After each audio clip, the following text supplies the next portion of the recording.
Realisation అనేది నీ నడకను మార్చేస్తుంది. నేను నడిచే నడక ఏంటో తెలుసండి? నేను ఏది రియలైజ్ అయ్యానో అదే నా నడక. దేవుని యొక్క దాసులు ఈ రియలైజేషన్ వాళ్ళ జీవితాల్లో కలిగినప్పుడు, మన జీవితంలో రియలైజేషన్ కలిగినప్పుడు మన యొక్క ప్రార్థన మారిపోతుంది.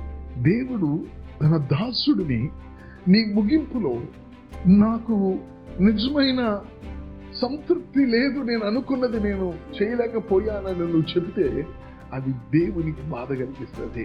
ఎందుకంటే నువ్వు అటువంటి స్థితిలో నీ జీవితాన్ని ముగించటం ఆయనకి ఇష్టం లే. నువ్వు ఎటువంటి వాడిగా ఉండాలని ఆయన కోరుకుంటాడంటే, నా పరువు నేను తుదముట్టించితినే, నేను గాలిని పట్టుకున్నట్టుకు ప్రయాసపడినట్లు నేను ప్రయాసపడలేదు, నా విశ్వాసాన్ని నేను కాపాడుకుంటుంది. ఆ మనిషిని చూసి కృప వ్యర్థము కాలేదు నా జీవితంలో. అటువంటి మాట సేవకులు మనం చెప్పగలగాలి. మనం మారు మనసు పొంది ప్రభువుని కలిగి ఉండటము, అదే పరిశుద్ధాత్మ సహాయంతో దేవుని సేవ చేయటం ఒక ఎత్తు, క్రీస్తుని మనం తూకించుకుంటాం మరొక ఎత్తు.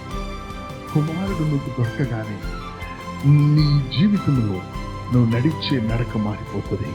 ఉపవాసాల్లో బలవంతం చేస్తే రాదని, హృదయంలో దేవునికి ప్రథమ స్థానము కలిగిన హృదయంగా ఉంటేనే అట్టి ప్రార్థన నీలోంచి, ఆ రియలైజేషన్ నీలోంచి మొదలవుతుంది.